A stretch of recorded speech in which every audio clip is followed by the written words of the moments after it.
다들 포모들이야 넘을랭기 상물로야 공감 사회기 점주샤이 Najpierw chciałbym pozdrowić wszystkich, którzy słuchają, oglądają tych nauk. Dzisiaj mamy już trzeci dzień tych nauk wiosennych.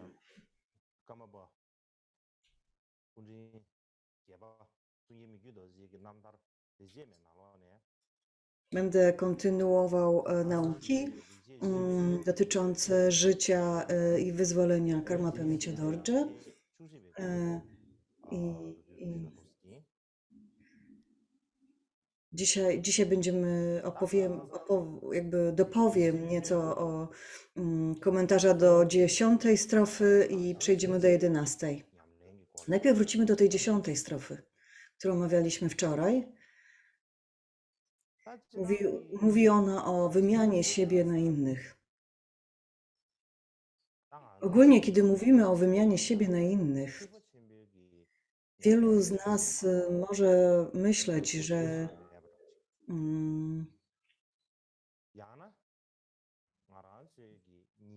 że to jest praktyka tylko dla zaawansowanych, praktykujących Mahajanę i że ona jakby jest mało i że w niewielkim stopniu ona wiąże się z naszym codziennym życiem. Więc są tacy wśród nas, którzy mogą w ten sposób tę praktykę postrzegać.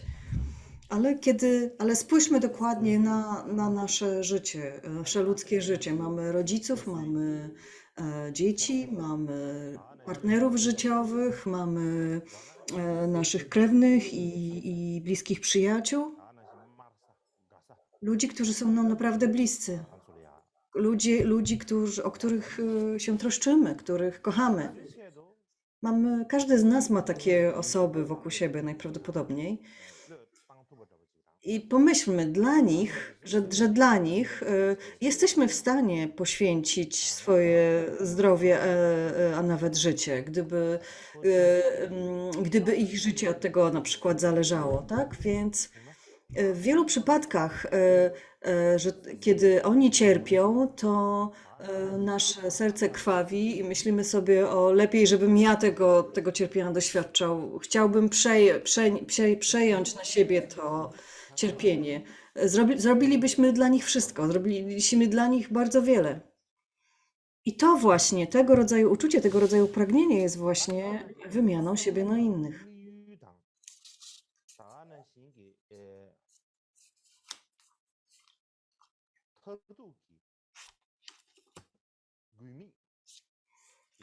Ale oczywiście w praktyce lodziągu, w praktyce treningu umysłu,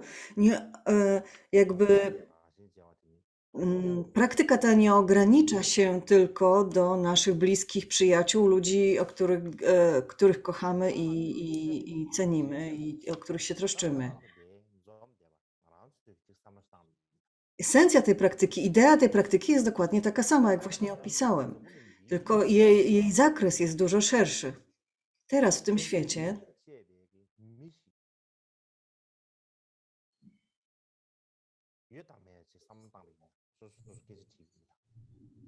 czy ktoś jest w tym świecie, kto jest tak bliski, że bylibyśmy w stanie poświęcić swoje na przykład zdrowie i życie, dla którego zrobilibyśmy wszystko. Czy ktoś taki jest na świecie? Teraz zastanówmy się nad tym. Najprawdopodobniej każdy z nas ma taką osobę.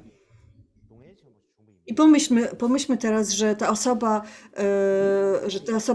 popadłaby w naprawdę duże tarapaty, coś złego by się jej stało. To oczywiście my od razu poczulibyśmy ten ból, bo od razu byśmy cierpieli, tak samo jak ta osoba.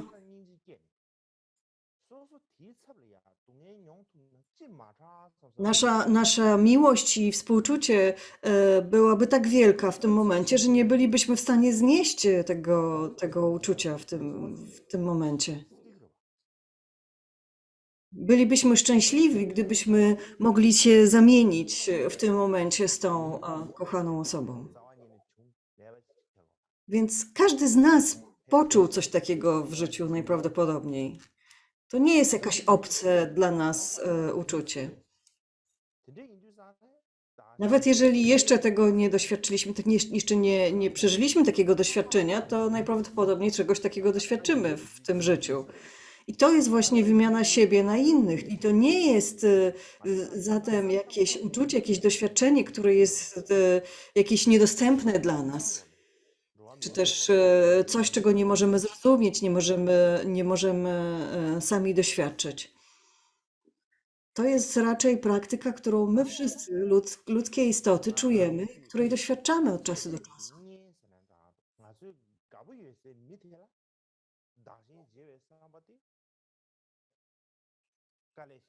Więc to życzenie, jakby, aby wymienić się rolami z kimś, kto cierpi, jest nam znane. Więc kiedy zaś praktykujemy wymianę siebie na innych podczas praktyki Tonglen, to nie przychodzi tak łatwo. Dlaczego? Wszystko jakby wszystko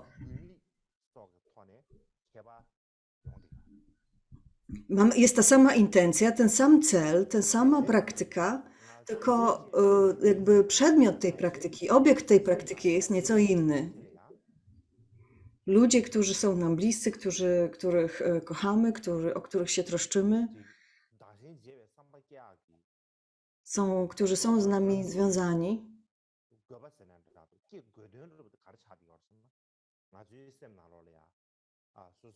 wobec nich bardzo łatwo jest poczuć tego rodzaju uczucia. Chcemy, żeby byli szczęśliwi, nie chcemy, żeby cierpieli. Mamy takie życzenie w sobie jakby przez cały czas. Więc cokolwiek możemy zrobić, żeby byli szczęśliwi, chcemy to zrobić.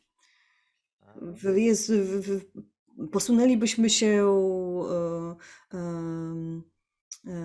do naprawdę wielkich czynów, gdybyśmy musieli, żeby to uczynić. Zaś w praktyce Lodziągu, w praktyce Tonglen, kiedy wymieniamy siebie na innych, to oczywiście podczas tej praktyki obiektem naszej praktyki nie są tylko nasi najbliżsi, rodzice, dzieci i tak dalej. Ta praktyka, tą samą praktykę, którą właśnie opisałem, musimy rozszerzyć na wszystkie czujące istoty. Tego rodzaju intencje w sobie wtedy rozwijamy, tak? Aby tego rodzaju postawa towarzyszyła nam wobec wszystkich istot.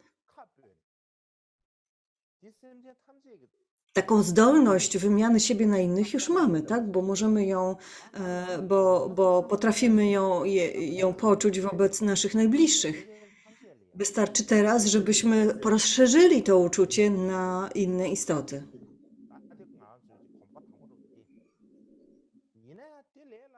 Więc wystarczy, że więc to jest jakby pierwszy krok, który należy uczynić, pierwsza medytacja, pierwsza część tej praktyki. Oczywiście to nie jest łatwe, to nie jest takie proste.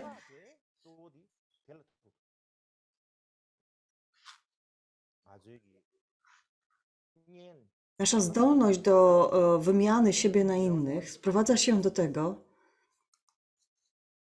czy potrafimy poczuć tą samą miłość, współczucie i bliskość ze wszystkimi istotami, tą samą bliskość, którą odczuwamy z naszymi najbliższymi krewnymi, przyjaciółmi i tak dalej. Czy potrafimy ją rozszerzyć, czy potrafimy ją poczuć również wobec innych czujących istot? I to jest jakby najważniejsze pytanie. To jest kluczowe pytanie w tej praktyce. Zazwyczaj ludzie, którzy nie są z nami związani, których nie znamy, są nam obojętni. Więc jak mamy poczuć wobec nich miłość i tego rodzaju współczucie? Nie mówiąc już o tych ludziach, których nie lubimy, którzy nam szkodzą, albo wobec których czujemy złość. Czasami nazywamy ich wrogami. Kiedy tylko ich widzimy,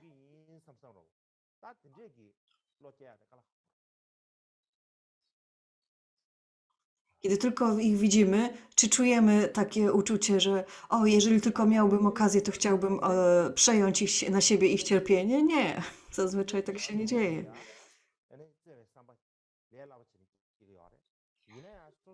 Więc łatwo nam to przychodzi wobec ludzi, którzy są nam bliscy, natomiast trudno nam to przychodzi wobec ludzi, którzy są nam obcy, którzy są nam obojętni, a jeszcze trudniej wobec ludzi, którzy są nam nieprzychylni. Wtedy nawet na chwilę nie możemy wzbudzić sobie takiej potrzeby wymiany siebie na innych. Możemy na ten temat długo rozprawiać, oczywiście. Normalnie myślimy w ten sposób, że ci ludzie przecież nie są z nami związani. Nie mamy z nimi nic wspólnego. No, to nie są moi krewni, to nie są moi przyjaciele. Nie znam ich, więc dlaczego miałbym się nimi przejmować?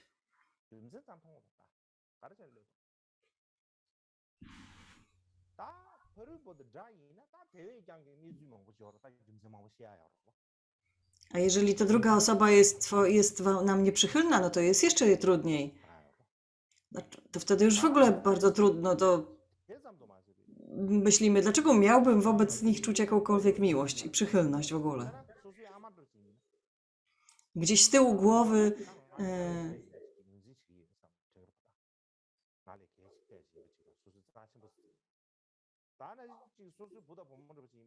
z tyłu głowy, kiedy nadal żyją nasi rodzice, albo kiedy mamy dzieci, to z tyłu głowy cały czas mamy to przekonanie, że te osoby są ważniejsze od nas, że dla nich warto jest się poświęcić.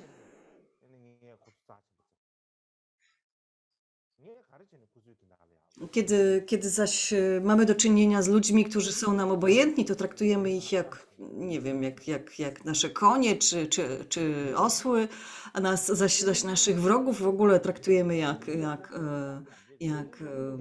przepędzamy od siebie. Więc bycie gotowym na poświęcenie wobec ludzi, którzy są nam nieprzychylni, których uważamy za naszych wrogów, wymaga bardzo wielkiej odwagi. Wymaga jakby rozumienia i czucia, że wszystkie istoty są naszymi matkami, wszystkie istoty są nam bliskie, że jesteśmy z nimi wszystkimi powiązani.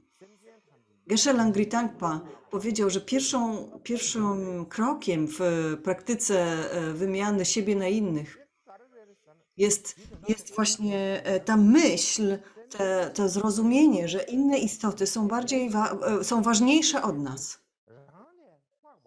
Nie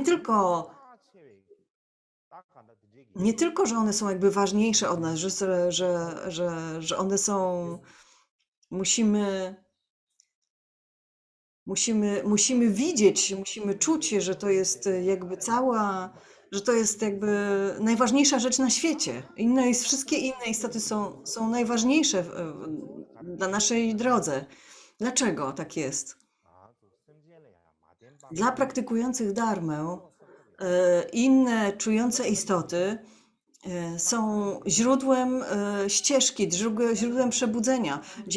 Dzięki istnieniu i dzięki temu, że inne istoty istnieją, możemy rozwijać, gromadzić zasługę i gromadzić mądrość.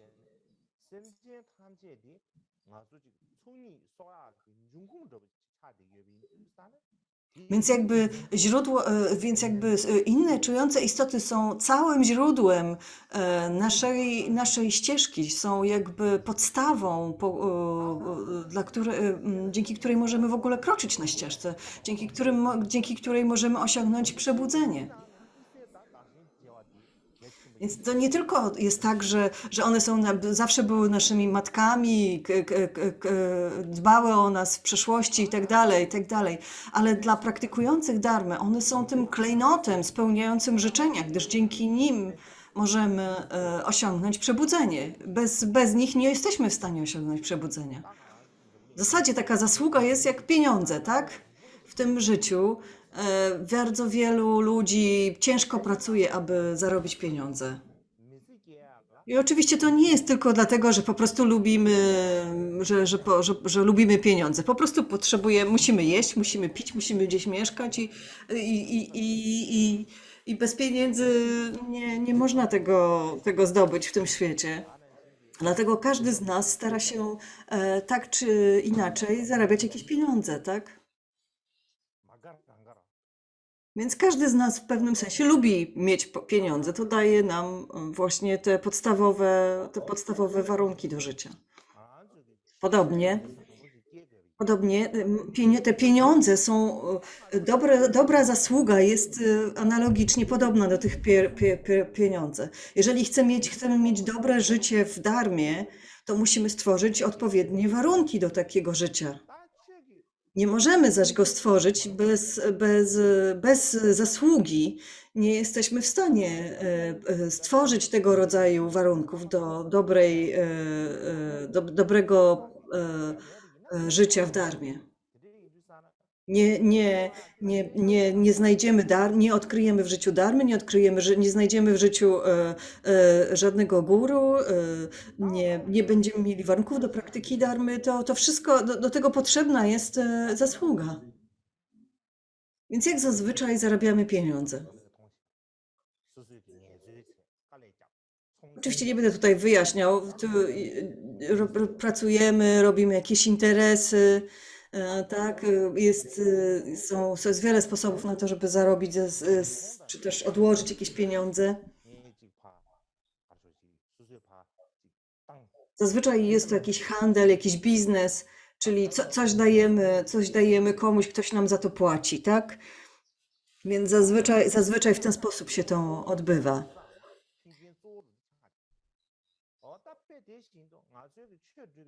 Więc jakby pieniądze są jakby taką podstawą dobrych warunków do życia. I tak samo dobrą podstawą do warunków do praktyki darmy jest nasza zasługa.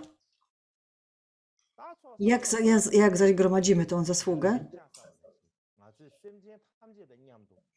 Gromadzimy ją dokładnie tak samo, jak zarabiamy pieniądze. To jest też wymiana. To jest też wymiana czegoś na coś. To jest też pewien rodzaju handel. To jest też pewnego rodzaju biznes. Tylko, że to jest bardzo dobry, stabilny model biznesowy. Wymiana siebie na innych.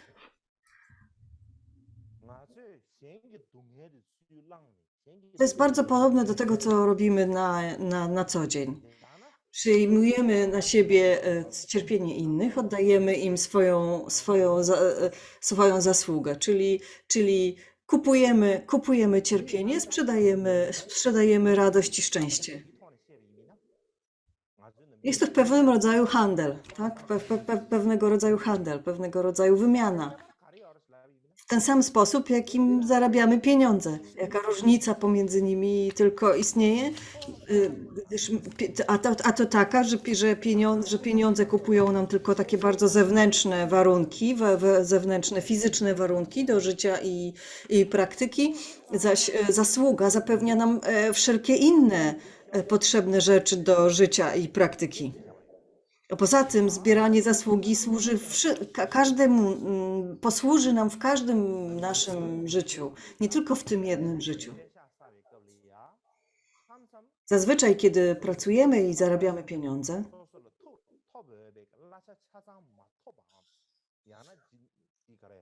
czasami, czasami nie dostajemy całej nie płacą nam tak dobrze, jak na to zasłużyliśmy. Tak? Czasami szef jest trochę niesprawiedliwy, albo w firmie się nie powodzi jakoś do końca, więc czasami też następuje inflacja i pieniądze tracą wartość i tak dalej. Teraz mamy taki kryzys gospodarczy i panuje duża inflacja. Na całym świecie praktycznie jest pewien kryzys, więc nasze pieniądze już nie są tyle warte, ile były wcześniej, prawda? Wszystko jest coraz droższe. Podobnie jest. Natomiast kiedy gromadzimy zasługę, kiedy zarabiamy tą zasługę, kiedy pracujemy na tą zasługę i dokonujemy tego rodzaju wymiany, to nigdy ta zasługa nie traci na wartości.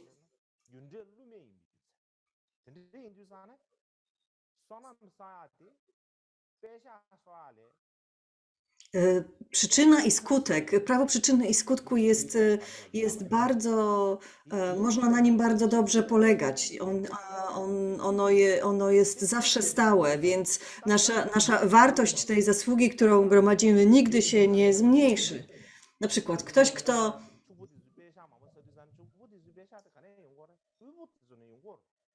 jeżeli ktoś ma Kiedy bogaci ludzie teraz na świecie mają bardzo dużo pieniędzy, to skąd te pieniądze tak naprawdę mają? Zazwyczaj mają od biednych ludzi, no zazwyczaj zdobywają na pracy biedniejszych ludzi. E, I tak jest w tym świecie i w wielu innych światach samsary, w całym przestrzeni.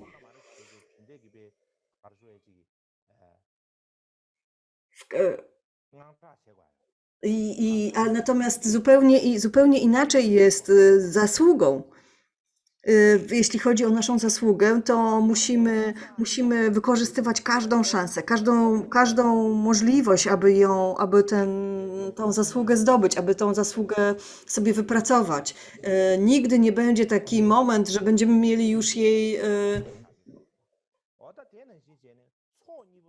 To jest taka waluta, którą możemy zawsze wykorzystać, waluta, która nigdy nie straci na wartości. Ona nawet nie straci na wartości w przyszłym życiu, ona nawet nie straci na wartości w jakimś innym świecie, w którym się znajdziemy. Nie tylko w innym kraju. Więc dlaczego skupiamy całą naszą jakby energię i pracę na zarabianiu pieniędzy, które tracą na wartości, zamiast skupić ją na zarabianiu, na gromadzeniu zasługi, która nie straci na wartości? To jest bardzo prosty model biznesowy. To, co teraz cieszymy się teraz z jakichś dobrych warunków życia, prawda? Tak naprawdę to cały czas wydajemy, marnujemy jakby zasługę, którą kiedyś nagromadziliśmy i wcale i nie gromadzimy nowej. To jest naprawdę, z ekonomicznego punktu widzenia to nie jest dobre takiego rodzaju postępowanie, prawda? Jeżeli będziemy ją tylko wydawać, tylko wykorzystywać i zużywać, to niedługo po prostu nie zostanie nam prawie w ogóle żadnej zasługi. Nawet nie będziemy mieli nawet tyle, żeby dłużej dzielić to życie z innymi ludźmi. Brak zasługi, bowiem kończy się po prostu śmiercią. Nie możemy dopuścić do tego, żeby po prostu zbankrutować. Musimy cały czas inwestować, cały czas pracować na gromadzenie kolejnej zasługi. Czasami niektórzy ludzie cały czas inwestują, tak, w różne akcje i inne takie rzeczy, fundusze inwestycyjne i tak dalej. Cały czas się tym zajmują, sprawdzają, co idzie w górę, co w dół. Kiedy myśląc o gromadzeniu zasługi, powinniśmy myśleć dokładnie w ten sam sposób. Musimy szukać nowych inwestycji, bo finansiści myślą, cały czas szukają, gdzie można zarobić, jak mogę zrobić jeszcze bogatszy, co jeszcze jak jeszcze mogę zdobyć jeszcze więcej pieniędzy, gdzie jeszcze są jakieś okazje do zrobienia biznesu. My praktykujący buddyzm, powinniśmy szukać tego rodzaju okazji gromadzenia zasługi dokładnie w ten sam sposób. Cały czas musimy myśleć, jak zarobić, jak wypracować jeszcze więcej zasługi. Gdzie jeszcze jest jakaś okazja ku temu?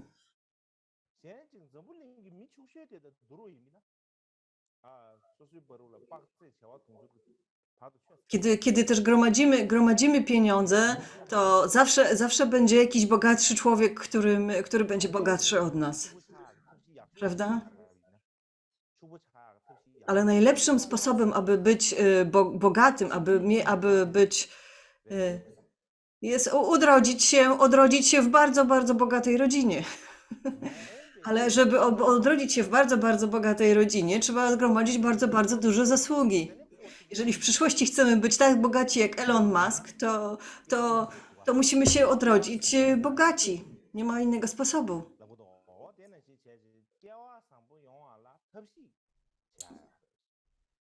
To jest tak jakby musimy. Jedyną metodą, jedynym sposobem na to, aby odrodzić się w takiej rodzinie i odrodzić się tak jak Elon Musk, to jest gromadzenie zasługi, która przyniesie nam bogactwo w kolejnym życiu.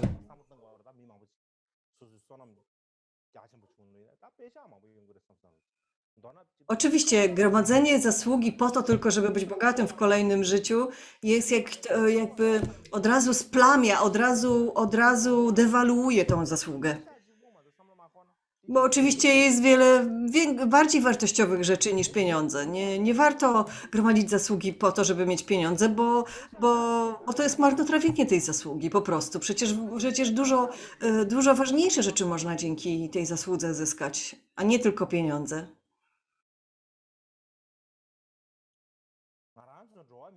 Tak czy inaczej, pamiętajmy, że posiadanie czy nieposiadanie pieniędzy naprawdę sprowadza się do zasługi.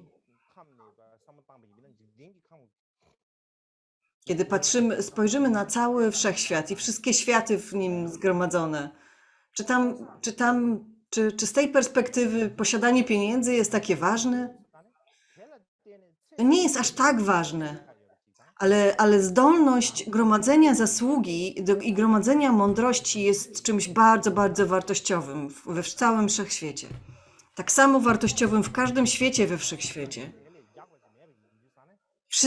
Wszystkie to jest najlepszy sposób na to, aby uniknąć wszelkich problemów w przyszłości, aby uniknąć wszelkiej biedy, wszelkich chorób w przyszłości, aby osiągnąć dobre warunki do życia i do praktyki w przyszłości. To jest najlepszym sposobem na to jest gromadzenie zasługi. A jaka jest najlepsza metoda na gromadzenie zasługi? Wymiana siebie na innych. Czasami nie rozumiemy tej zależności. Nawet jeżeli nie rozumiemy tej zależności, gromadzenia zasługi i wartości gromadzenia zasługi, to tak czy inaczej nie powinniśmy jej ignorować. Nie powinniśmy śmiać się z innych, którzy tego rodzaju zasługę gromadzą. Musimy próbować, musimy starać się wymieniać siebie na innych, na wszelkie sposoby, jakie tylko się da. Nawet po prostu życzyć sobie, abyśmy mogli w przyszłości to robić, abyśmy potrafili coś takiego zrobić. Nawet samo takie życzenie już ma bardzo dużą wartość. Jakby rozwijać sobie taką czystą motywację, czyste intencje. To samo to już jest przynosi bardzo wiele pożytku.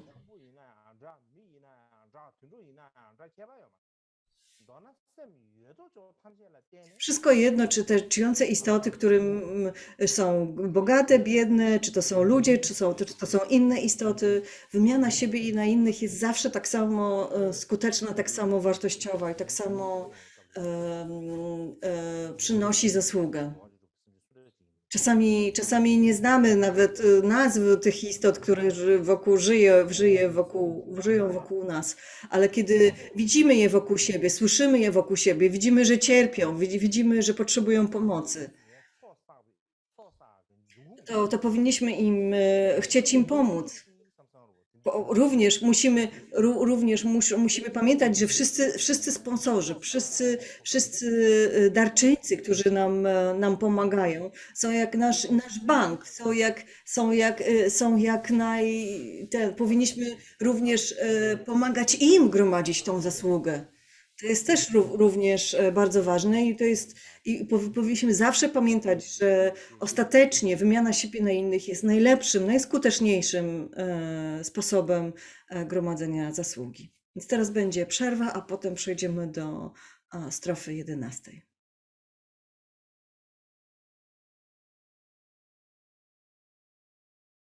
아소다 다시함리아 드네 리제 주지바디 샤이브레 다 리제 주지바디 랭게 삽제에데마 중어를 Teraz przejdziemy do 11 dobrego czynu. Wróćmy zatem do naszego jakby podziału, do tego podziału tej modlitwy na części. Więc jesteśmy teraz w tej części, która dotyczy medytacji nad bodhicittą aspiracji. I ona się składa z dwóch części: wymiana siebie na innych i przyjmowanie przeciwności na ścieżkę podczas postmedytacji. I 11 strofa właśnie dotyczy tej drugiej części. Przyjmowanie przeciwności, jakby wprowadzanie przeciwności na ścieżkę też składa się z kilku pomniejszych części. Jedną z nich jest tejnik, na przykład, i ona ma 10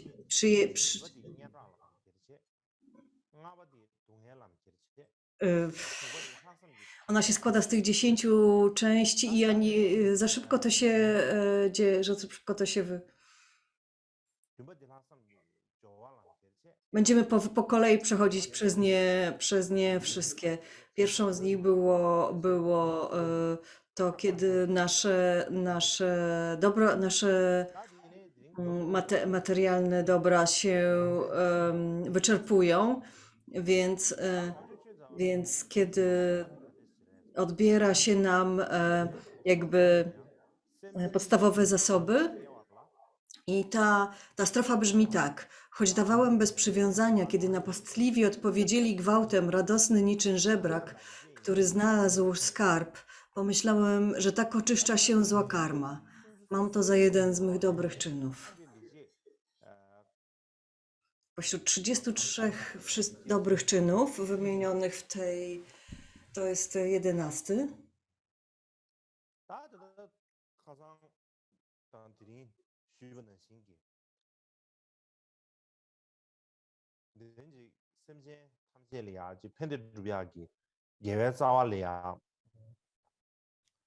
jak omówiłem to wczoraj i przedwczoraj,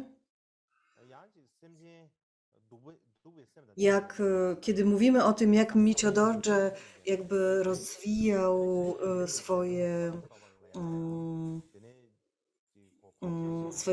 swoją ścieżkę, jak pogłębiał swoją zasługę na ścieżce, to trzeba wziąć pod uwagę, że wokół niego było sporo ludzi, którzy kładli mu kłody pod nogi, no, którzy tworzyli jakieś przeszkody w jego działalności, na jego ścieżce.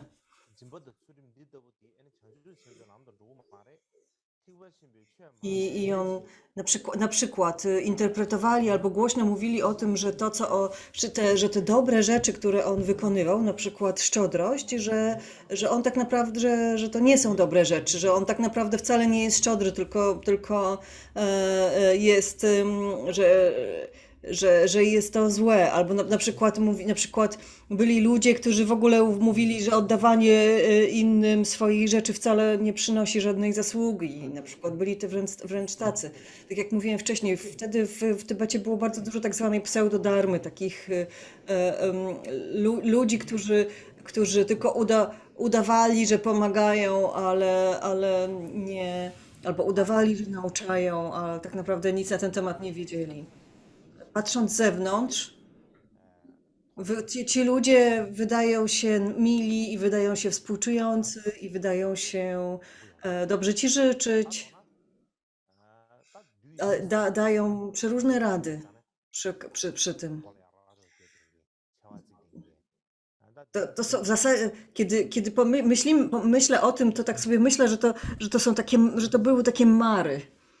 Kiedy myślimy o marach, kiedy mówimy o marach, to my wyobrażamy sobie jakieś takie małe demony z rogami i jakieś złośliwe i tak dalej. Tak naprawdę to są po prostu ludzie. To nie muszą być wcale żadne demony ani duchy, to mogą być po prostu ludzie. Są przecież różne klasy, różne rodzaje mar.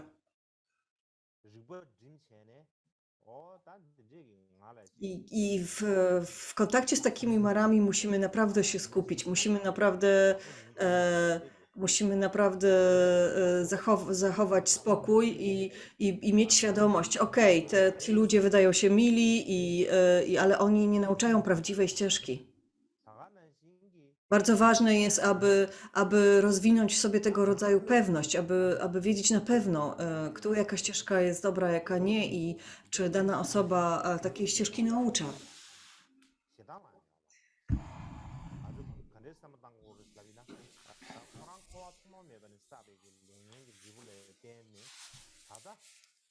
Ale oczywiście to nie znaczy, że mamy mieć jakiś żal czy jakąś złość rozwijać wobec tych osób. Po prostu trzeba pamiętać, że od początku samsary zawsze są tego rodzaju istoty. Zawsze byli i będą ludzie, którzy będą starali się nam przy czymś przeszkodzić, którzy nie będą rozumieli naszych intencji i tak dalej.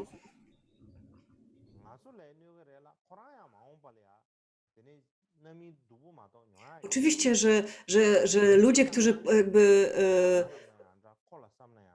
Oczywiście, że ludzie, którzy planują jakieś przeszkody wobec nas, życzą nam źle i oczywiście, jeżeli te ich plany się powiodą, to będzie nam źle, ale z drugiej strony, jeżeli my z tego powodu będziemy czuć żal i złość, to tak naprawdę, to dopiero wtedy tak naprawdę ten owoc tej złej karmy się faktycznie rozwinie w postaci tej naszej złej karmy, naszej karmy złości i żalu i zachłanności i tak dalej. Wobec czego, żeby te ich działanie nie było aż tak silne i nie odniosło tak silnych skutków, jakby mogło, to my nie możemy reagować złością i nienawiścią i żalem wobec tych ludzi. Jeżeli przyjmiemy to z cierpliwością, jeżeli po prostu przyjmiemy to takie, jakie jest i po prostu będziemy to ignorować, nie będziemy czuć tych złych emocji wobec tych istot, wówczas jakby ten ich plan tak do końca się nie powiedzie, prawda? I wówczas zła karma, którą oni w ten sposób gromadzą, będzie też mniejsza, już nie mówiąc o naszej złej karmie, która się w ten sposób nie stworzy. Więc tego rodzaju, więc tak czy inaczej, bez względu na to, kto nam szkodzi, kto to jest, co nam uczynił, jakie złe zamiary wobec nas ma. Najlepiej reagować na to w bardzo spokojny sposób.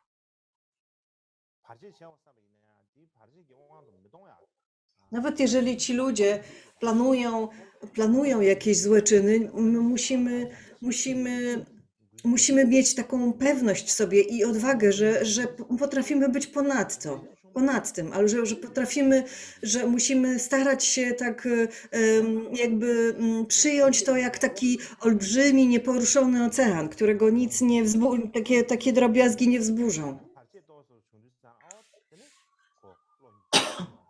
Musimy mieć w sobie takie stabilne poczucie dharmy i tego, co jest najważniejsze.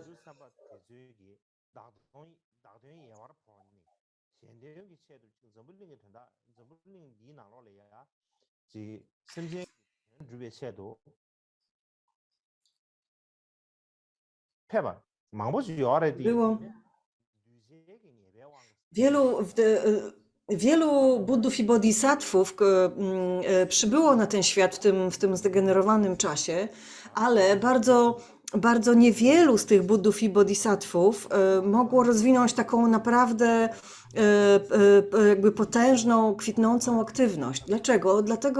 Dlatego że zła karma i błędy, przewinienia uczniów jakby bardzo mocno w tym przeszkadzały. Rezultaty tej karmicznych skutków tych działań ich uczniów powodowały, że ci Buddowie i Bodhisattwowie mieli krótkie życie albo ich aktywność była bardzo osłabiona. Więc dla kogoś jak Michio Dorje, od początku jego uczniowie byli bardzo niegrzeczni, można by było tak powiedzieć. Tak naprawdę nie rozumieli go, sprzeciwiali mu się, mieli takie naturalne tendencje do złych zachowań, takich jak kradzieże, rozboje, rywalizacja, walka itd. Więc to oczywiście osłabiało jakby aktywność Karmapa, ale z drugiej strony jego błogosławieństwo. Oczywiście w jego orszaku było bardzo dużo dobrych ludzi i bardzo dużo złych ludzi. Takich, no może nie tyle złych, ile takich problematycznych, trudnych ludzi. Więc Michio Dorje był bardzo szczodry. Rozdawał wszystkie swoje skarby swoim mnichom i chronił ich, kiedy groziło im jakieś niebezpieczeństwo, kiedy groziła im jakaś choroba, śmierć i tak dalej, więc on był wobec nich bardzo, bardzo szczodry. Starał się im pomagać jak tylko mógł. Był bardzo życzliwy wobec nich. Ale z drugiej strony, byli ludzie, którzy w tym gronie, którzy mieli do niego ciągły żal o coś. Po prostu to wynikało z jakichś takich karmicznych inklinacji z poprzednich żywotów. Więc wszystkie te rzeczy, które oni otrzymali, wszystkie klejnoty, złoto, pożywienie, które otrzymywali od lamy, uważali, wcale nie czuli z tego z powodu żadnej wdzięczności. Uważali, że to się im wszystko należy i jeszcze bardziej go okradali albo okradali siebie nawzajem. Oczywiście Michio Dorje był wielkim bodhisatwą, a oni po prostu kradli jego rzeczy, kradli jego własność. Zanim Michio Dorje był intronizowany jako Karmapa, pamiętacie, było dwóch różnych kandydatów na tron Karmapy. I w tym czasie w Garczenie, w wielkim obozie Karmapów, większość ludzi pracowała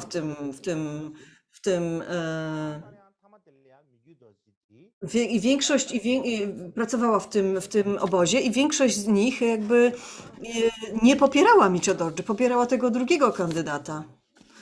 A potem, kiedy Michio Dorje został intronizowany,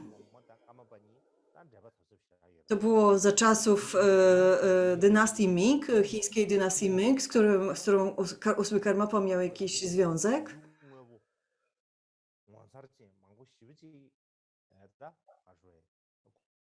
I cesarz Chin z tej dynastii Ming wysyłał mu wiele różnych darów, klejnotów, pieniędzy i tak dalej, jedwabi.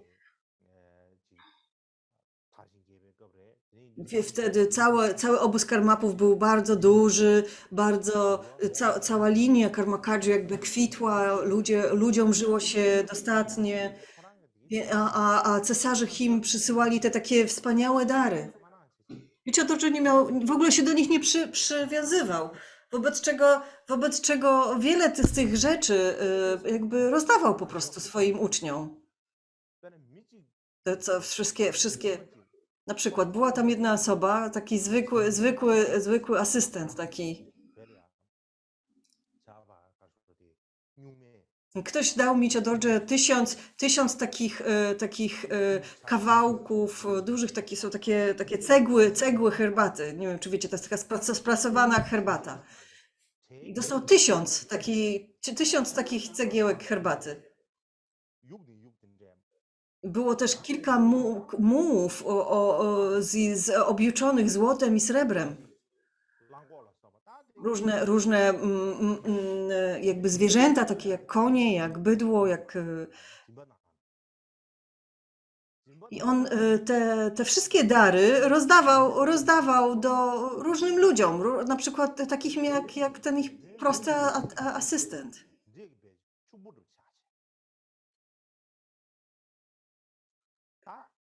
Więc to było w tamtym czasie tego rodzaju dobra posiadali tylko wielcy jacyś panowie, jakaś szlachta tybetańska, tak?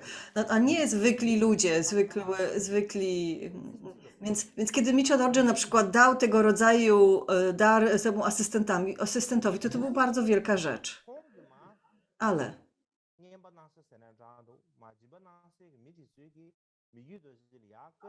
Ale ci, którzy otrzymywali te dary od Michio Dorje, bardzo często nie odczuwali żadnej wdzięczności.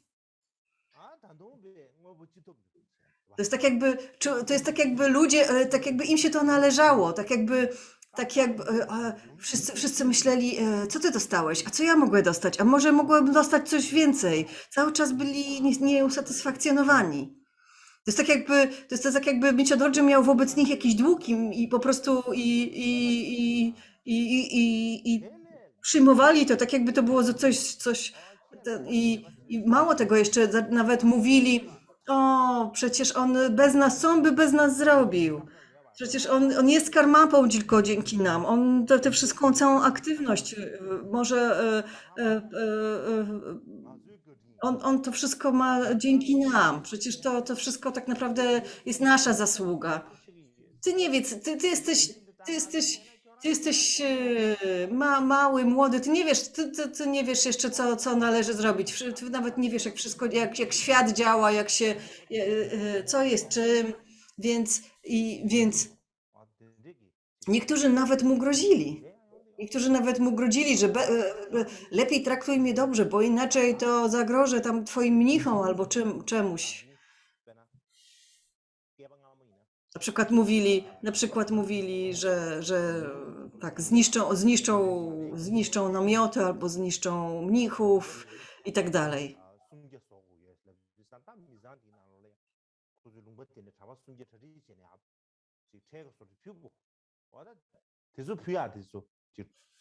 W tamtych czasach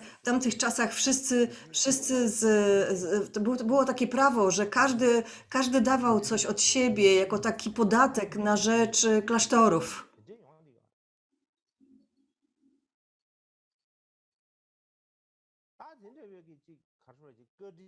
Na przykład mówili Karmapie, jeżeli nie będziesz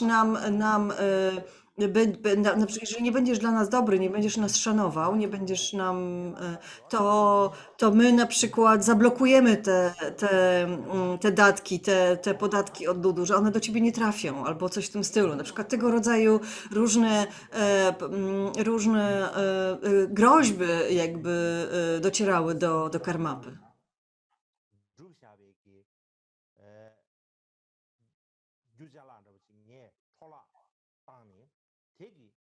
Natomiast Michio Dorje myślał sobie tak, że w przeszłości najprawdopodobniej marnowałem dobra bodhisattvów i buddów i bodhisattvów, które oni gromadzili. Ja powodowałem, że one się marnowały. Ja powodowałem, że one były źle wykorzystywane.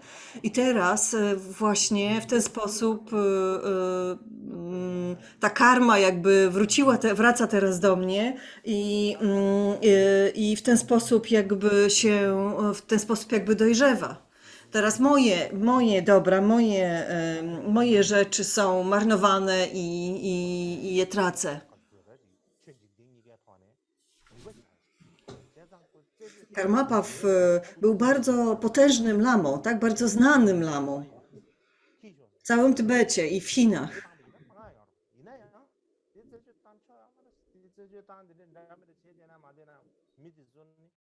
Więc on jakby oczywiście mógł szukać tych skradzionych rzeczy, mógł szukać ludzi, mógł zacząć jakieś całe dochodzenie, kto to ukradł, gdzie te rzeczy teraz są, jakby stworzyć jakąś taką małą policję, która dojdzie właśnie prawdy, znajdzie złoczyńców i tak dalej, i tak dalej. On miał taką moc, on miał taką władzę, tak więc mógł to uczynić, ale nigdy tego nie zrobił. Nigdy nawet nie skrytykował tych ludzi. Nigdy nie, nie skarżył się. Po prostu widział, że to jest, że w ten sposób jakby jego dług karmiczny się wypełnia, że w ten sposób jakby spłaca swój karmiczny dług i e, e, że tak powiem, przyjmowanie to z taką cierpliwością i spokojem przyniesie więcej pożytku, będzie po prostu lepsze w tej sytuacji.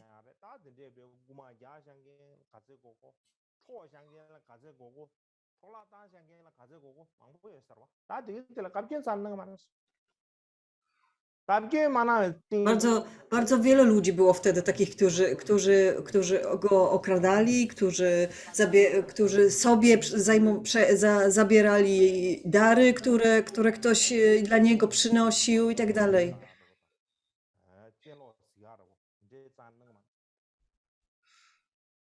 On nigdy nawet źle na nich nie spojrzał. On czasami wiedział dokładnie, oczywiście wiedział dokładnie, kto to jest i kto zrobił i tak dalej. Nigdy źle na niego nie spojrzał. Zawsze nadal był dla tych osób miły, nadal nigdy nie mówił, o, ta osoba zrobiła to czy tamto. Tak? Na przykład publicznie oskarżał jakąś osobę o tą kradzież. On po prostu widział, że ta cała zła karma spowodowana jest z tym, że te istoty, które wokół niego się zebrały, mają takie, a nie inne inklinacje karmiczne, jakby skłonności karmiczne i że jedynym sposobem na to, aby nad nimi zapanować, jest spokojnie przyjmować i pozwalać, aby to się spokojnie wypaliło. Że to z drugiej strony dla niego jest to dobry sposób na oczyszczanie złej karmy, którą on kiedyś nagromadził.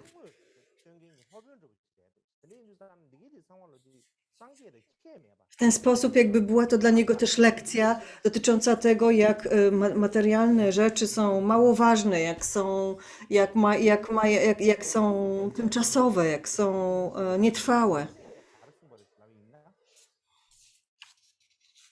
I o tym głośno mówił. Nie mówił o przewinieniach tych ludzi.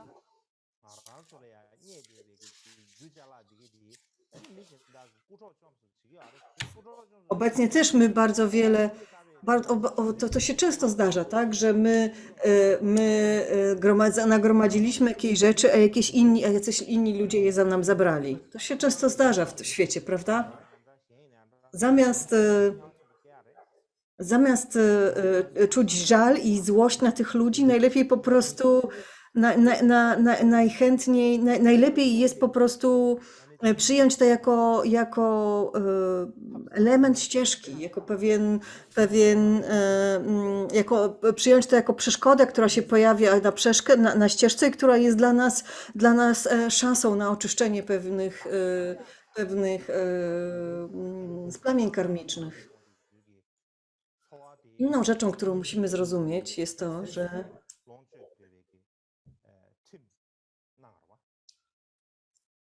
że Buddha stworzył pewne zasady w Vinai.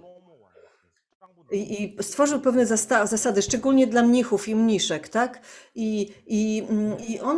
Buddha zwrócił uwagę, że mnisi i mniszki powinni żyć jak żebracy, tak? Oni zawsze powinni prosić o jedzenie. Ale różnicą pomiędzy mnichem czy mniszką a żebrakiem czy żebraczką jest to, że ludzie, którzy dają datki mnichom, jakby robią to z wiary. Z wiary, z poczucia wiary. Nie dlatego, że ci ludzie są biedni, tylko dlatego, że chcą wspierać istoty w dążeniu do oświecenia. I tego, to się nazywa, to ma taki określony termin, że to jest pożywienie wiary. Tak? Mniej więcej można to tak przetłumaczyć.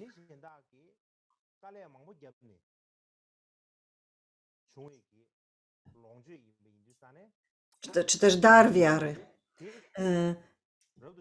Musimy cały czas pamiętać, że ludzie, którzy bardzo ciężko pracowali na to, żeby zgromadzić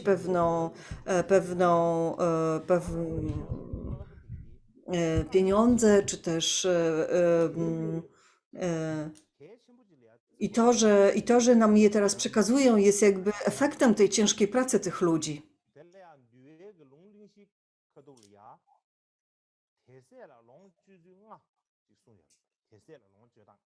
Jest taka historia z Winai, jest taki zapis, który mówi o tym, że mnisi i mniszki używają tego daru wiary na 5 różnych sposobów, że używają je jak właściciele, używają je poprzez po prostu akceptowanie tego, co jest dane, używają to we właściwy sposób, używają tego jak rozpalone żelazo i używają tego jak pożyczki. I Buddha mówił, że na przykład niewykształceni archaci oraz tacy po prostu zwykli zdyscyplinowani mnisi używają tych datków na te 3 pierwsze sposoby. Używają ich jako własności, czyli po prostu używają tak, jakby to były ich. Inni używają to, innym dobrym sposobem na przyjmowanie tych datków jest to, że po prostu przyjmuje się to, czym jest, bez oceniania, czyli używa się tego do takiej praktyki nieoceniania, czy to jest dobry datek, czy zły datek i tak dalej. W ten sposób można również przyjmować te datki. A nawet jeżeli jesteśmy po prostu zwykłym mnichem czy mniszką, to możemy go po prostu, którzy po prostu, ale utrzymujemy dyscyplinę, tak? Utrzymujemy swoje ślubowania, praktykujemy medytację i tak dalej, recytujemy teksty. To po prostu to przyjmujemy te datki w taki normalny, skromny sposób.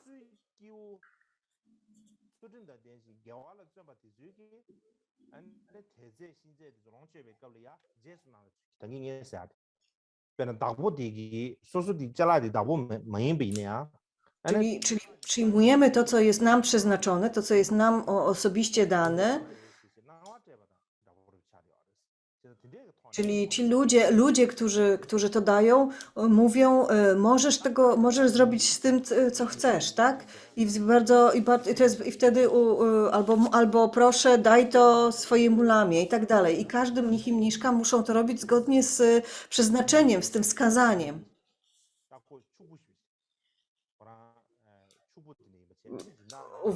Za czasów Buddy był taki Anatta Pindara, który był bardzo bogaty, który był głównym sponsorem Buddy.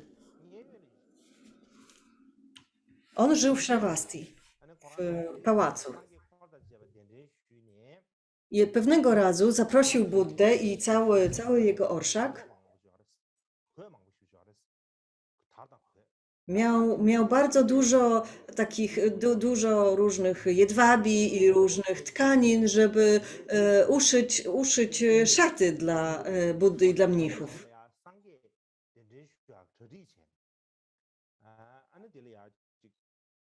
Więc on jakby udał się do takiego ogrodu, tam przygotował wszystko na powitanie Buddy, gdzie te miejsce, które będą siedzieć, zaprosił też wszystkich swoich krewnych, zaprosił Buddę i tak dalej.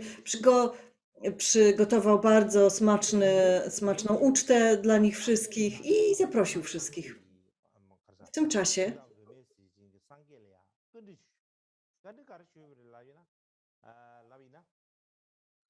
Anathapindada zapytał Buddę wówczas, zadał mu takie pytanie. W tym świecie,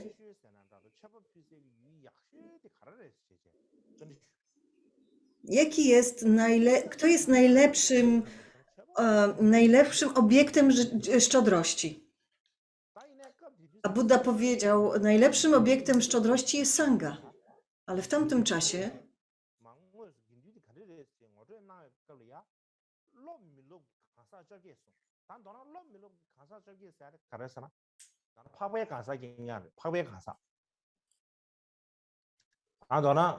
전화 도도 시에비는 뇨모 갈락 간산 빵시밤 양나 Więc 뇨모 차장 빵시비 된제기 가사 경간 Buddha powiedział, że najlepszym oczywiście tym jakby poziomem sangi są ludzie, którzy są już szlachetni, czyli ci, którzy już jakby poskromili swój umysł, którzy już mają bardzo niewiele klesi.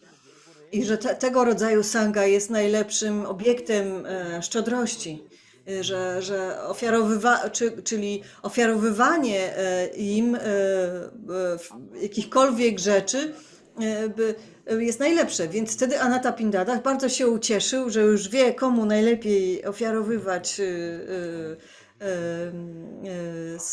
z którym najlepiej się dzielić.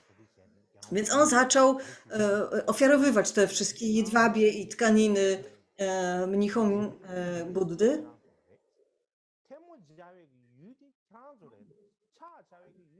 I on mówił, i on składał dłonie i mówił, wy jesteście najlepszymi obiektami zasługi, jesteście wielkim polem zasługi.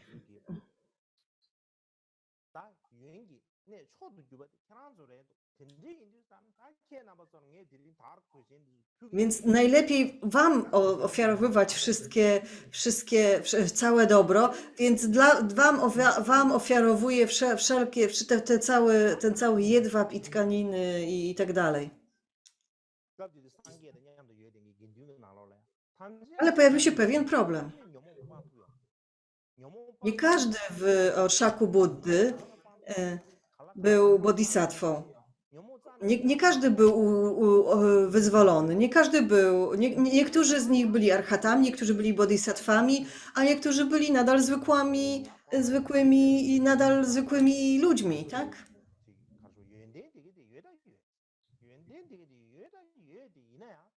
Oczywiście oni również mieli jakieś dobre właściwości,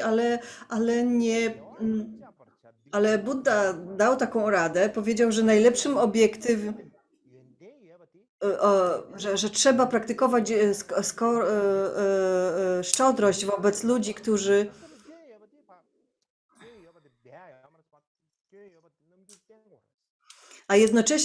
a jednocześnie mnisi zawsze mieli taki przykaz, pamiętali o takiej radzie Buddy, który zawsze mówił, że trzeba ukrywać sobie swoje zalety, swoje dobre cechy, a jakby pokazywać swoje wady, tak? Przyznawać się wobec wad. Wobec czego ci ludzie, którzy byli faktycznie arhatami i bodhisatwami, nie przyjmowali tych darów, bo mówili, ja absolutnie nie jestem nikim nadzwyczajnym, ja wcale nie jestem urzeczywistniony, ja wcale nie jestem wyzwolony. A gdy ten sponsor, gdy on podchodził do ludzi, takich zwyczajnych ludzi, to oni po prostu przyjmowali te dary bez problemu.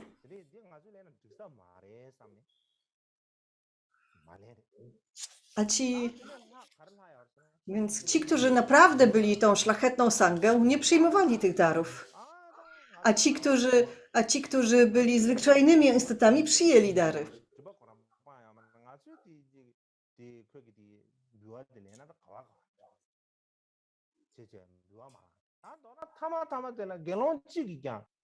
W końcu nie było, a w końcu ani jeden bikszu nie miał przed sobą, nie przyjął żadnych darów od tego sponsora, od Anathapindady.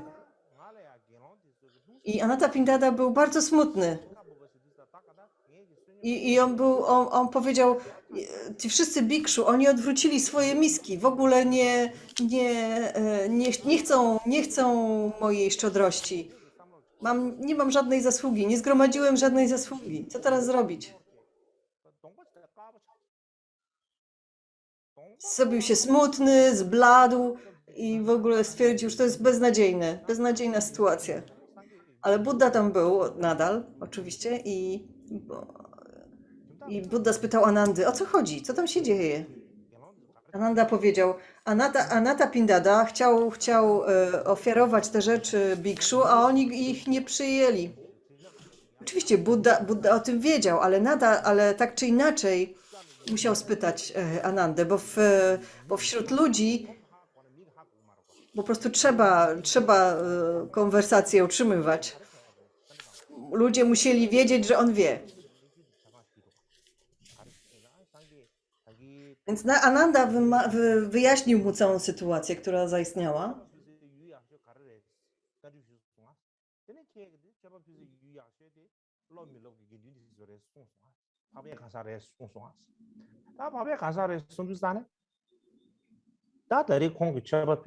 I Ananda wyjaśnił, że kiedy prawdziwie szlachetni bikszu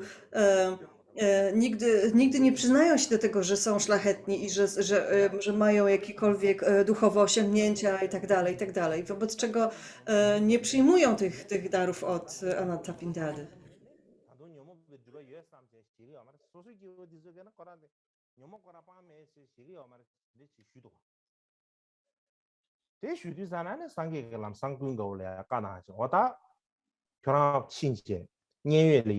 I Buddha powiedział wtedy do Anandy i powiedział idź i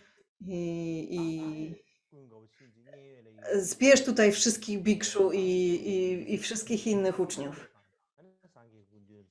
Więc Ananda wtedy zebrał wszystkich uczniów, wszystkich z całego Shravasti i Buddha wtedy powiedział do nich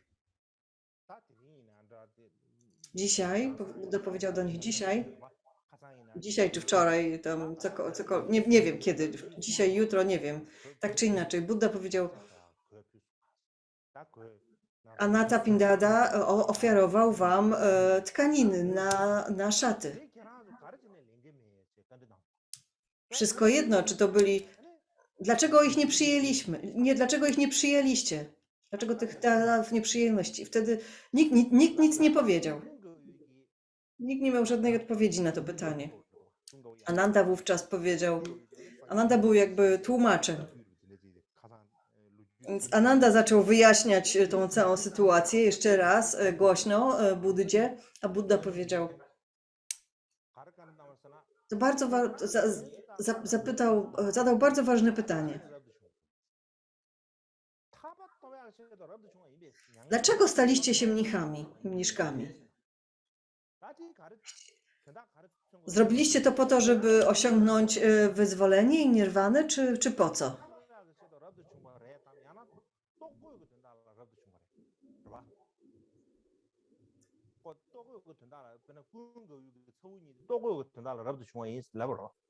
Staliście się mnichem, zrobiliście to dla jedzenia i tkanin i ubrań, czy po to, żeby osiągnąć przebudzenie?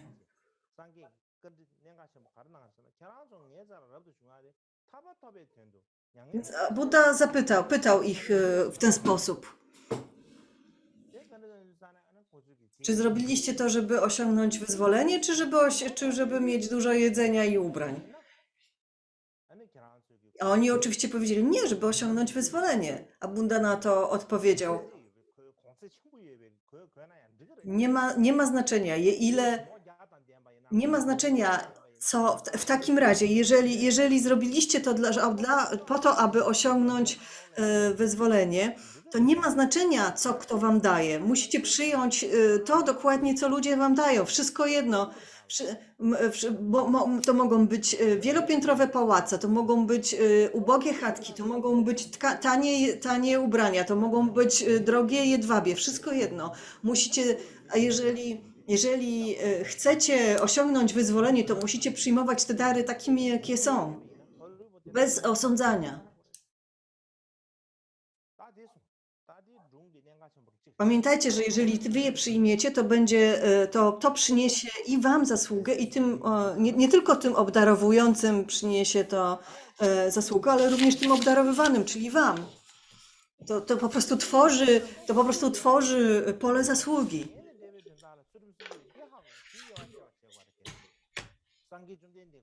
Jeżeli faktycznie utrzymujecie swoje ślubowania po to, aby osiągnąć wyzwolenie, to nie ma znaczenia, jakie dary wam ludzie dają, musicie je przyjąć.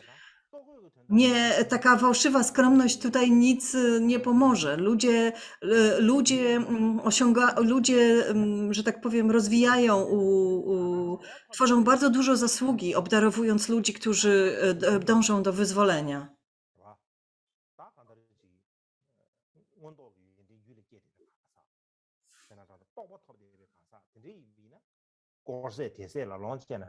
Jeżeli jesteście kimś, kto osiągnął urzeczywistnienie, wyzwolenie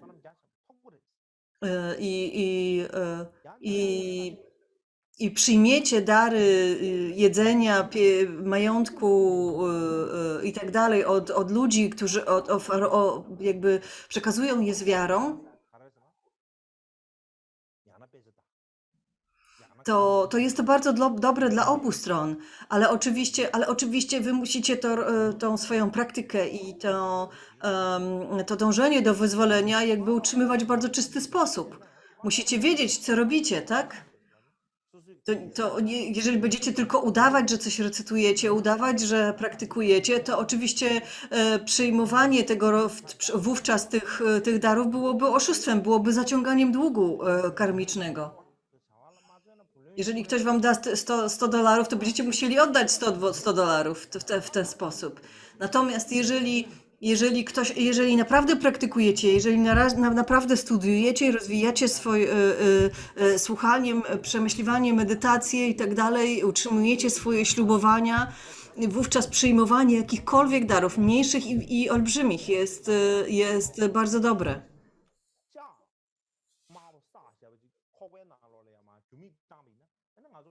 I stąd mówi się, że niektórzy przyjmują te dary tak jak rozpalone żelazo, czyli ludzie, którzy tak naprawdę nie praktykują, udają praktykujących i przyjmują tego rodzaju datki, wówczas ono działa na nich jak rozpalone żelazo, tak naprawdę ich pali od wewnątrz. Spala ich od wewnątrz, rani ich od wewnątrz.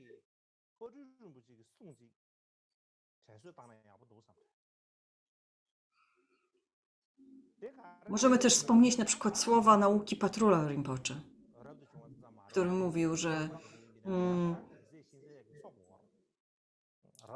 że nawet czy jesteśmy tantrykami, czy jesteśmy mnichami, mniszkami, czy świeckimi praktykującymi, każdy z nas żyjemy, musimy z czegoś żyć, tak? Musimy coś jeść, musimy coś pić.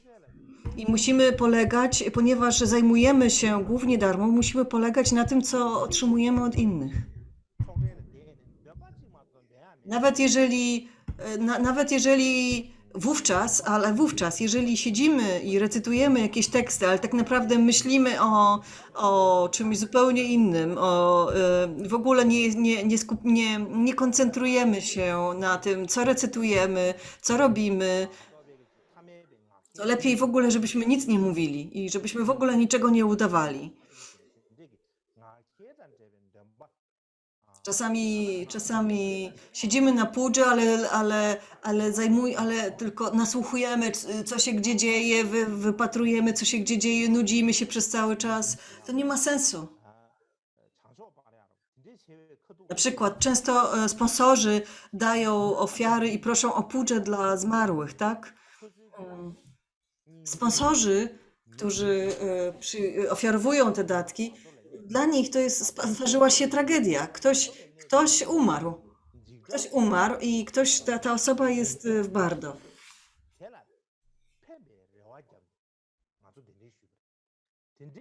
aby uspokoić cierpienie i lęk, które ta osoba jakby odczuwa teraz w Bardo, jego krewni dają datki i proszą o pudrze dla zmarłych, tak? Więc jeżeli ale ludzie w Bardo, istoty, które są w Bardo, mają zdolność widzenia tego, co się dzieje na Ziemi. Więc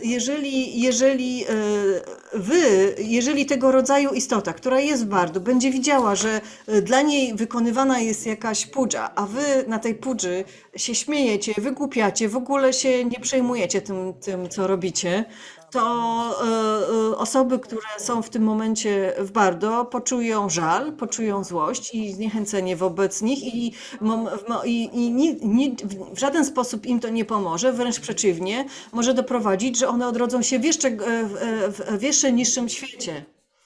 Stworzą bowiem złe poglądy, niechęć wobec dharmy, niechęć wobec sangi i odrodzą się w piekłach na przykład. Więc w takiej sytuacji najlepiej w ogóle nie robić żadnej pudży. Najlepiej w ogóle nie przyjmować tych datków od sponsorów i tych próśb. Nie mówiąc już o tym, że ci ludzie, którzy ofiarowują te datki, są w ciężkiej sytuacji, tak? Jakaś tragedia się im przytrafiła, ktoś zachorował, ktoś umarł. A nie można się wtedy tak zachowywać. Trzeba to robić bardzo poważnie.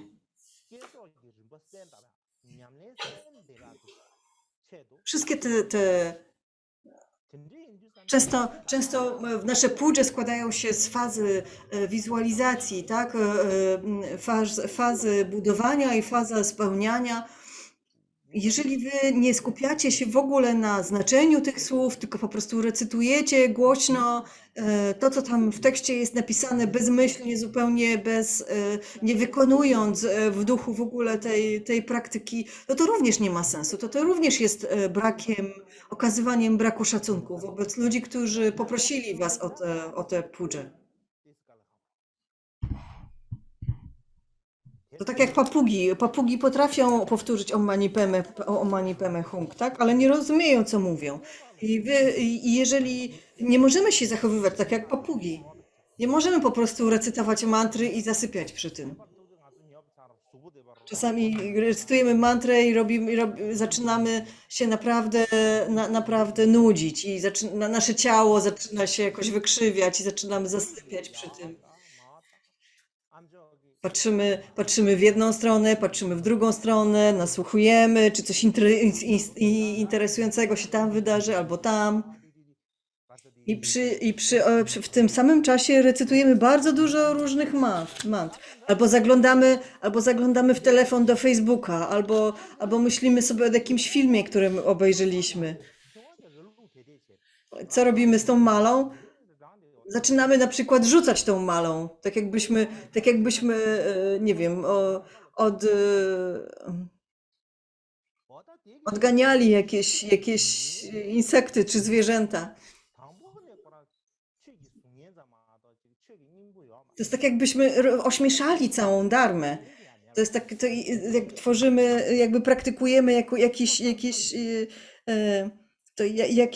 udajemy w ogóle praktykujących dharmy, jakby spłycamy dharmę do jakiegoś bardzo śmiesznego rytuału, nic nieznaczącego zupełnie. I jak Patrul Rinpoche mówił, że lepiej zaśpiewać ludową piosenkę z dobrą intencją niż recytować bezmyślnie mantry. Wszystko jedno, czy jesteśmy lamami, mnichami, mniszkami, kiedy recytujemy pudżę, czasami to wielu z nas patrzy, ile dostaliśmy dzisiaj na tej pudży. 100 rupii, 200 rupii, tamten dostał 2000 rupii i tak dalej. Liczymy nasze pieniążki.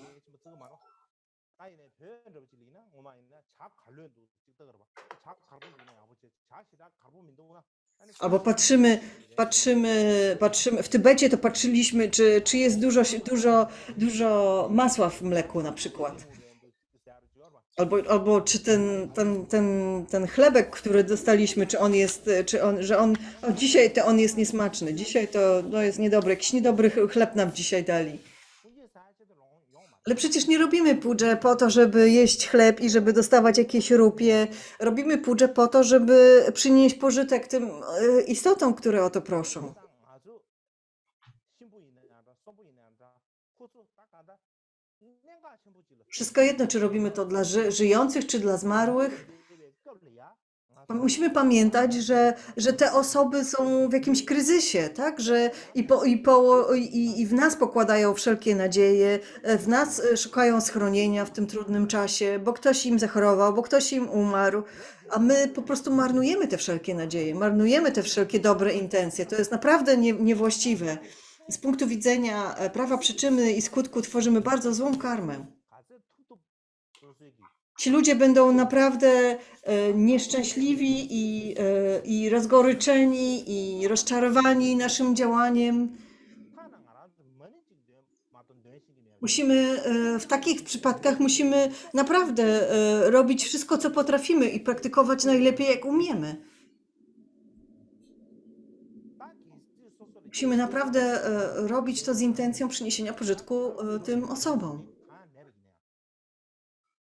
Nawet jeżeli nie mamy żadnych właściwości, żadnych zdolności, żadnego dużego doświadczenia w praktyce, to są tacy mnisi, także ja nie potrafię. No co to da, jak ja będę się modlił? Przecież ja jestem beznadziejny.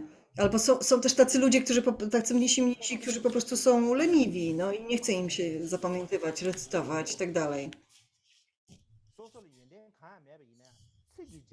Jakby wówczas, kiedy nie mamy żadnych zdolności, to powinniśmy przynajmniej zastanowić się nad znaczeniem słów, które recytujemy. Zastanowić się, kim jest Bóg, kim są, co to są 3 klejnoty i tak dalej. Nawet żebyśmy przynajmniej... Nie wystarczy tak po prostu mówić, to żadna wymówka tak mówić, że ja nic nie wiem i tak dalej. Nawet jeżeli nic nie wiemy, to przynajmniej możemy się modlić do 3 klejnotów, aby to oni zadbali, jakby pomogli tym istotom. Nawet jeżeli my nie czujemy, że mamy jakiekolwiek właściwości, zdolności pomagania innym, to przynajmniej powinniśmy modlić się do Buddhów i Bodhisattvów, aby to oni pomogli tym istotom, które zmarły albo które zachorowały. Przynajmniej tyle możemy zrobić, prawda? Mam jeszcze jedną historię do opowiedzenia.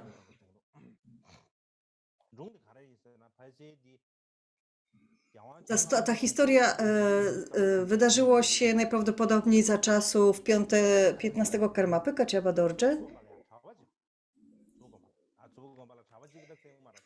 Wtedy w klasztorze oczywiście w klasztorze Curpu było bardzo wielu mnichów i jeden z nich był bardzo leniwy.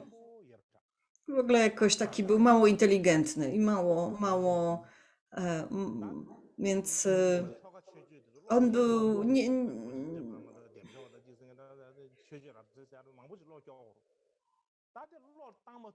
w klasztorze Curpu jest wiele tekstów, które trzeba nauczyć się na pamięć. Vajravarahi, różne inne wielkie pudże i tak dalej. Więc on po prostu nie był w stanie się ich nauczyć na pamięć. To w ogóle. Więc co jakby zarządcy klasztoru zrobili? Oni jakby go zrobili z niego takiego głównego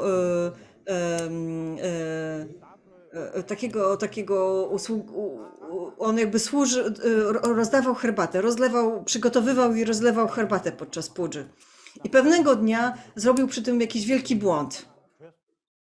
I on tak się bał bardzo, jak zrobił ten błąd, że go mistrz dyscypliny go zbije czy coś, więc namówił swojego kolegę i uciekli z klasztoru ze strachu.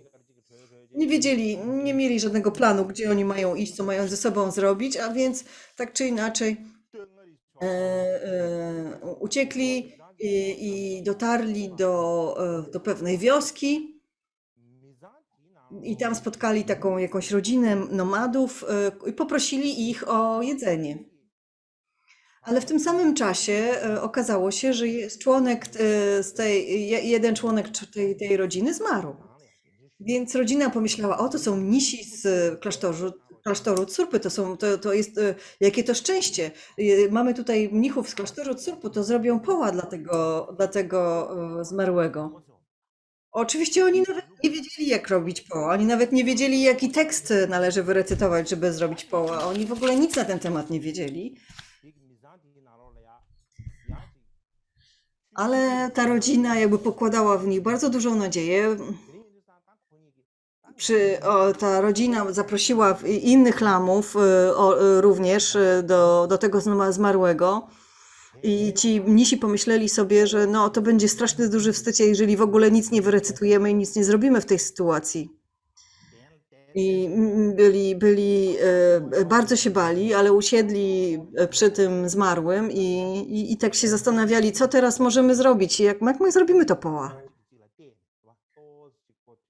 Spojrzeli na siebie, pomyśleli i ten jeden z tych mnichów powiedział, wiesz co, ja trochę pamiętam gór jogę 4 pór dnia. Nie znam, nie wiem, czy wszystko dokładnie pamiętam, ale mniej więcej pamiętam, jak to szło. To choć wyrecytujemy tą guru jogę, bo jak nic nie wyrecytujemy, to będzie straszny wstyd.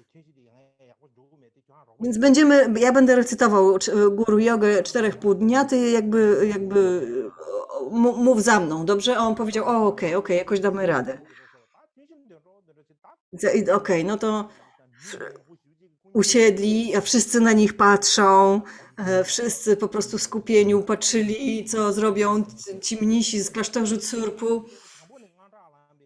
Więc to było bardzo dla nich żenujące, bo spanikowali, wszyscy się na nich patrzą, oni się zrobili czerwoni na twarzy.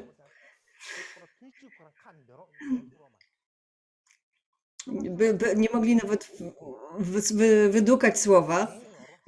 Więc co zrobili? Wzięli swoje zeny i nałożyli na głowę, żeby nie widzieć tych ludzi wokół siebie, żeby ci ludzie ich nie widzieli. Więc założyli te zeny na głowę i zaczęli recytować guru jogę 4 pół dnia. I zaczęli recytować tam Manam Kadagniam Pesem.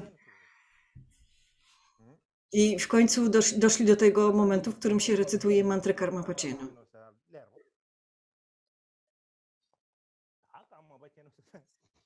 Więc zaczęli recytować głośno Karma Pacena.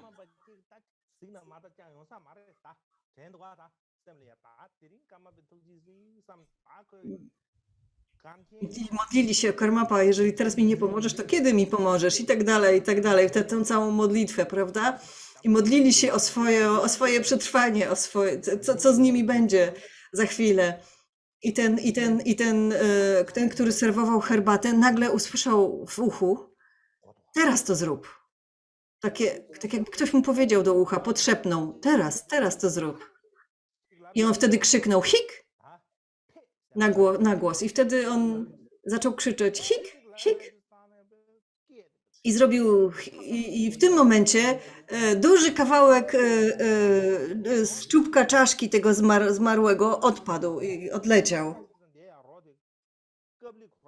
Czyli to jest jakby taki znak, że powodzenia poła, prawda? Że jakby duży kawałek jakby jego czaszki odpadł, wypadł z tej... Wszyscy byli, to pomyśleli, to ci mnisi z Tsurpu to mają prawdziwą moc. Zobaczcie na te oznaki powodzenia poła, to jest naprawdę coś. Wszyscy im dziękowali, dali im herbaty, dali im różne inne dary i prosili o jeszcze więcej jakieś inne recytacje i po prostu dostali dużo masła, dużo mięsa i campy i wszystkiego po prostu.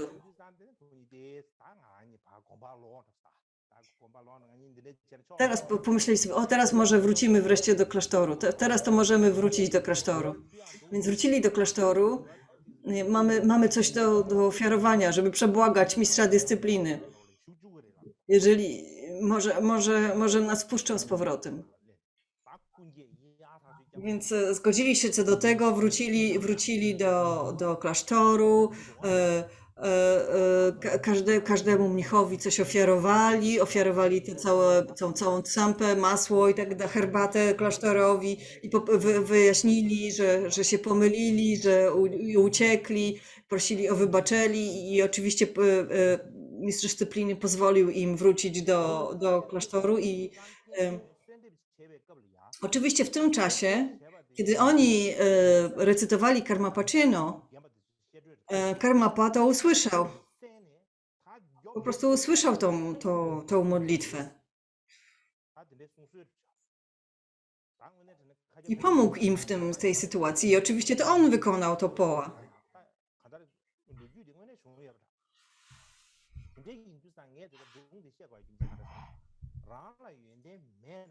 Mówię to dlatego, że nawet jeżeli nie mamy sami żadnych właściwości, żadnych zdolności, jeżeli będziemy modlić się do guru i 3 klejnotów z taką czystą motywacją, to 3 klejnoty nam w tym pomogą.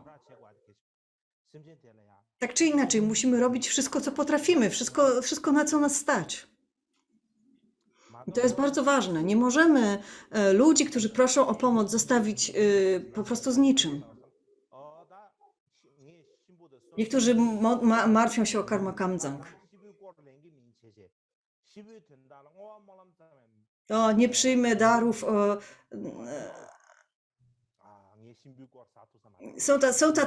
Są tacy ludzie, to są tacy mnisi, mówią, nie, ja tam nic nie znaczę, ja nie będę przyjmował żadnych darów i datków, to co ja tu przecież to jest zbyt duża, zbyt duża skrajność. Z jednej strony oczywiście trzeba być skromnym, ale z drugiej strony nie można rozczarować ludzi, którzy o coś takiego proszą. Czasami błogosławieństwo linii, błogosławieństwo guru wystarczy i trzeba na nim się oprzeć i trzeba na nich polegać i mieć wiarę w sobie, że to błogosławieństwo działa i że ono przyniesie pożytek również tym osobom teraz. Nie można tak mówić, o nie mogę przyjąć nic, nie mogę wziąć na siebie takiej odpowiedzialności i tak dalej. Tak nie możemy robić. Teraz wyrecytujemy modlitwę dedykacji i na dzisiaj to koniec.